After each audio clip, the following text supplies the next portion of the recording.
49% desaprovam o governo Lula e 48% aprovam, segundo pesquisa Quest. E você vai ver também. Haddad vai deixar o Ministério da Fazenda para coordenar a campanha de reeleição de Lula. Procon aplica mais de 70 milhões de reais em multas à Enel por causa da falta de energia em São Paulo. Está acontecendo uma articulação, acho, a nível maior para discutir essas concessões e o resultado de tudo isso e como melhor administrar a relação com essas empresas. Agora, da parte do Procon, a gente fica fixado a essas medidas eventuais sanções administrativas que a gente tem como recurso aqui. Cartinhas de Natal revelam crianças com medo da violência. E ainda, Dembélé eleito o melhor jogador do mundo pela FIFA. Tudo isso você confere a partir de agora no Jornal das 18h30.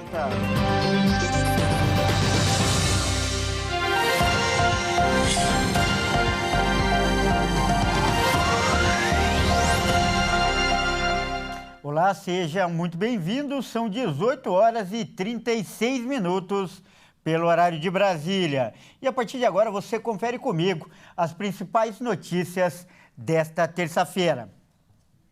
Olha só, a nova pesquisa Quest sobre a aprovação do governo Lula se mostra equilibrada. Os números representam um empate técnico entre a aprovação e a desaprovação.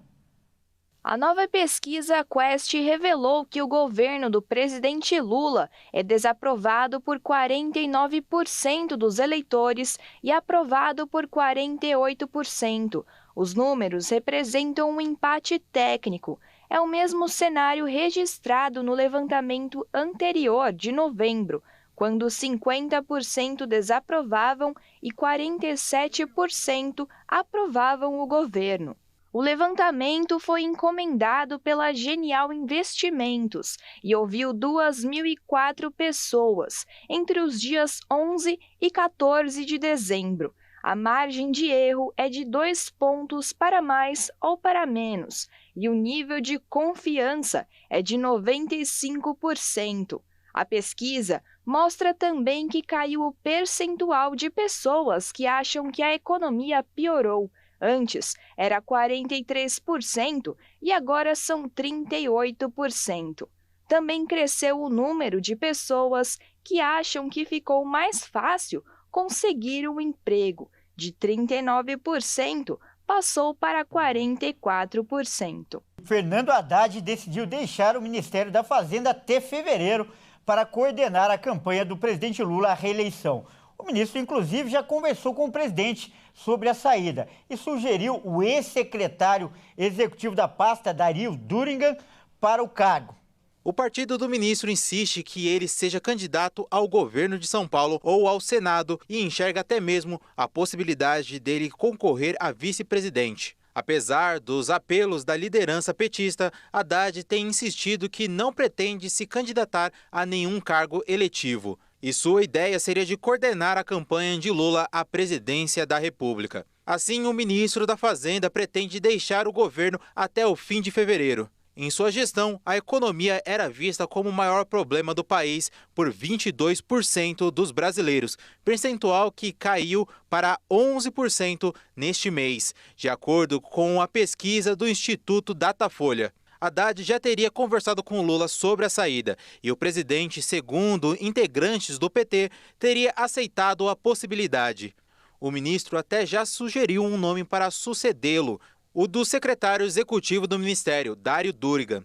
Apesar de tudo, a liderança do partido ainda diz preferir que o ministro concorra ao governo estadual ou ao Senado por São Paulo. E afirmam que seria um desperdício e até mesmo um problema ele não se candidatar, já que é um dos nomes mais conhecidos da legenda com capacidade de puxar voto. Uma das prioridades do partido e de Lula é eleger um número grande de senadores em 2026 para tentar barrar uma formação de uma maioria da direita no parlamento. Além disso, um bom desempenho em São Paulo é considerado crucial para que o presidente consiga se reeleger. Neste contexto, a candidatura de Haddad seria fundamental. Olha, agora eu faço uma pequena correção. Dário Durigan não é ex-secretário, como eu disse, mas sim secretário executivo. E veja a seguir, cartinhas de Natal revelam crianças com medo da violência. E ainda, Dembélé é eleito o melhor jogador do mundo pela FIFA. Nós voltamos já.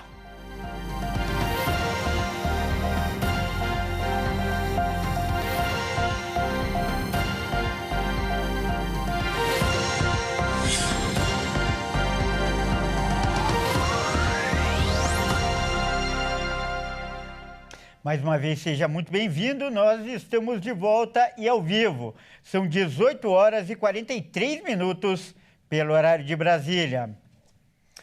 E uma campanha de Natal dos Correios acabou revelando como a violência da cidade tem influenciado a vida das crianças. Ao invés de pedirem brinquedos, muitas estão querendo proteção.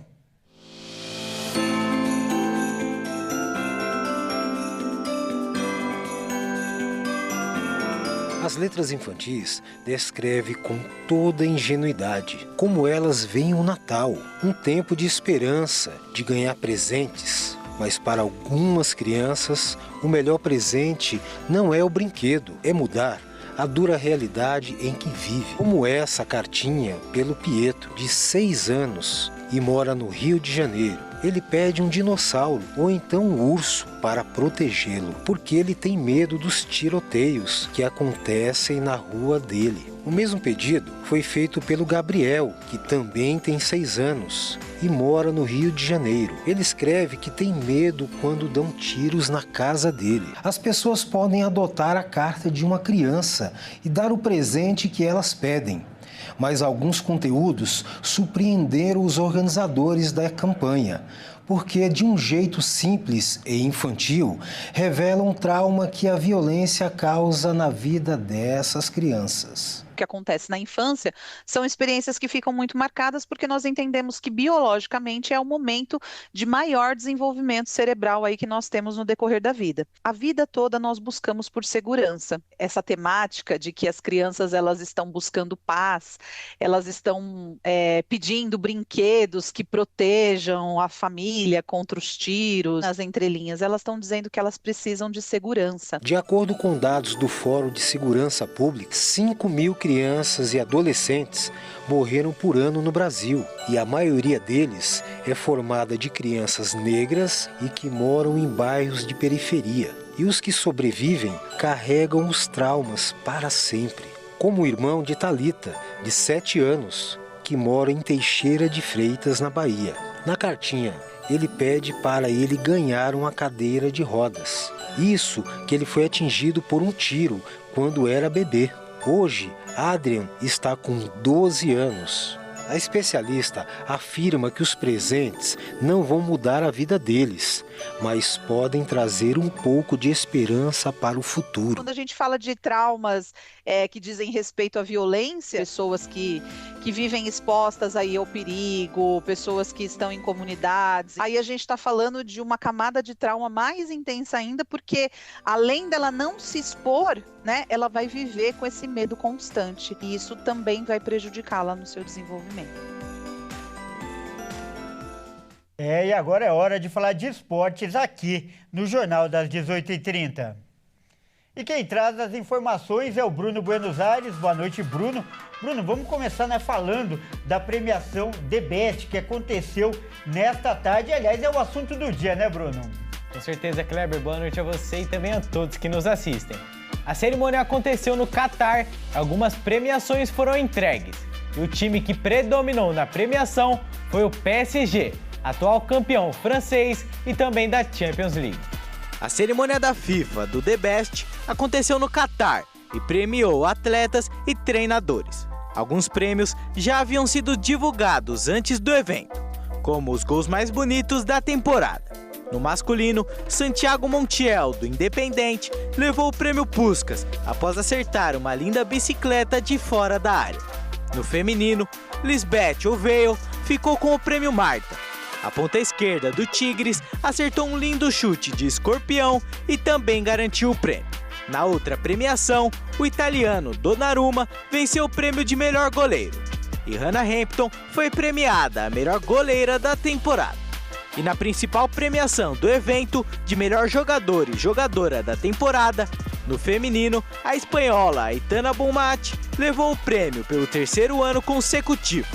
No masculino, Ousmane Dembélé, que já havia vencido a Bola de Ouro nesta temporada, agora venceu o prêmio da FIFA após uma ótima temporada com o PSG. E finalizando a cerimônia com a seleção da temporada ficaram Donnarumma, do Manchester City, Hakimi e William Pacho, do PSG, Van Dijk, do Liverpool e Nuno Mendes, do PSG, Cole Palmer, do Chelsea, Jude Bellingham, do Real Madrid, Vitinha, do PSG, Pedri e Lamine Yamal, ambos do Barcelona, e fechando a seleção, Ousmane Dembélé. Bom, Bruno, parece que a premiação foi justíssima, né? E claro, a gente lamenta a ausência de brasileiros. Com certeza, Kleber. Podíamos até considerar ali o Rafinha, que acabou ficando fora até do top 3. Ele que fez uma excelente temporada pelo Barcelona e também na seleção brasileira. Mas nós ficamos aí na torcida que nas próximas premiações os brasileiros possam predominar cada vez mais. Agora, nos gols mais bonitos, claro, esses 2 gols merecem os parabéns, mas eu senti falta no feminino do gol da Marta, que eu achei que foi um golaço, poderia ter ganho. Agora, no masculino, eu achei incontestável aí o argentino levar o prêmio. Kleber, nas duas premiações tínhamos brasileiros ali concorrendo, porém acabamos sem nenhum brasileiro ganhar. Como você falou, também achei que no masculino ali foi bem justo. Agora no feminino eu fiquei com o pé atrás, achei também que a Rainha Marta podia ter levado mais um prêmio aí para casa. E ainda para amanhã, toda essa festa, toda a cerimônia foi no Catar e bem na véspera da grande decisão. Inclusive, os membros da delegação do PSG estavam concentrados e deixaram a concentração só para participar do evento. Estavam já se preparando para a decisão contra o Flamengo do Intercontinental de Clubes, né, Bruno? Pois é, Kleber, a equipe que predominou ali a premiação foi o PSG, tinha ali 5 jogadores na seleção da temporada, tiveram que sair ali da concentração da grande decisão para ir até ali na premiação receber os seus prêmios. Bom, ali a gente fica com a expectativa para amanhã, os jogadores do Flamengo continuaram concentrados e nós torcemos aí que os brasileiros possam levar mais esse título para casa. Tá certo, Bruno, mais uma vez aí, obrigado pela participação. Eu que agradeço e até mais, Cleber. Grande abraço. Vamos mudar de assunto agora, olha só. Quase uma semana depois do apagão em vários bairros de São Paulo, 30 mil imóveis continuam sem energia. Vamos ver. Após a passagem do ciclone extratropical que atingiu São Paulo na última quarta-feira, dia 10, a Enel já soma quase 80 milhões em multas aplicadas pelo Procon de São Paulo. Até o início da semana, a empresa italiana responsável pela concessão do serviço de distribuição de eletricidade para a capital paulista e outras 24 cidades do entorno ainda devia atendimento a milhares de clientes na Grande São Paulo. O comércio foi um dos setores que mais sentiu os efeitos. Com o fim do ano se aproximando, a época era para ser de alta demanda e lucro para o comércio, mas a falta de energia causou um enorme prejuízo. Só o setor de bares, restaurantes e hotéis calcula uma perda de 100 milhões de reais. Essa conta inclui a perda de equipamentos, produtos e clientes. A Federação do Setor publicou uma nota lembrando que em menos de 2 anos, esse já é o 7º apagão e que muitos empregos estão em risco. De acordo com a Prefeitura de São Paulo, o Procon paulistano aplicou uma multa no valor de R$ 14.268.300 à Enel após 3 milhões de consumidores ficarem sem energia. O Procon considerou como problemas graves e de natureza estrutural na prestação do serviço. De acordo com Pedro Toron, diretor da Divisão de Fiscalização do Procon paulistano, a Enel corre o risco de ser multada novamente. O diretor também comentou sobre possível articulações para endurecer a medida contra a concessionária. Sim, novas penalidades podem ocorrer e o Procon vem fazendo o acompanhamento. Essa multa ela é ligada a um processo que se iniciou com uma notificação que nós mandamos, se eu não me engano, há cerca de 2 meses atrás para a Enel, cobrando explicações, quando a gente teve um primeiro evento climático aqui em São Paulo, de fortes chuvas, e a gente aproveitou essa oportunidade para mandar uma notificação para a Enel, cobrando principalmente deles o que tinha de planejamento para evitar novamente uma situação de apagão. A resposta à nossa notificação, eles mencionaram o desenvolvimento e possibilidade de aplicação de um plano de contingência que havia sido desenvolvido pela empresa. O plano de contingência pode ter sido mal feito e por isso não funcionou. E independente, o vento foi 10 quilômetros a mais do que jamais tinha sido, gente, a empresa precisa estar preparada e foi por isso que foi aplicada a multa nessa oportunidade. Agora, empresas como a Enel, que tem um faturamento, uma receita muito alta, o cálculo, na verdade, ele é feito receita e aí em cima da receita mensal bruta, nós fazemos o cálculo da multa. Está acontecendo uma articulação, acho a nível maior, para discutir essas concessões e o resultado de tudo isso e como melhor administrar a relação com essas empresas. Eu não sei até que ponto a aplicação de multa de fato é efetiva em coibir certas ações. A gente acredita que a Enel falhou e por isso nós multamos. A gente acredita que houve uma falha na prestação do serviço da concessionária e mais grave ainda por ser um serviço essencial, tanto para as pessoas da nossa vida privada quanto para empresas, comerciantes e empresários. Essa edição fica por aqui. Obrigado pela companhia, ótima noite e até amanhã.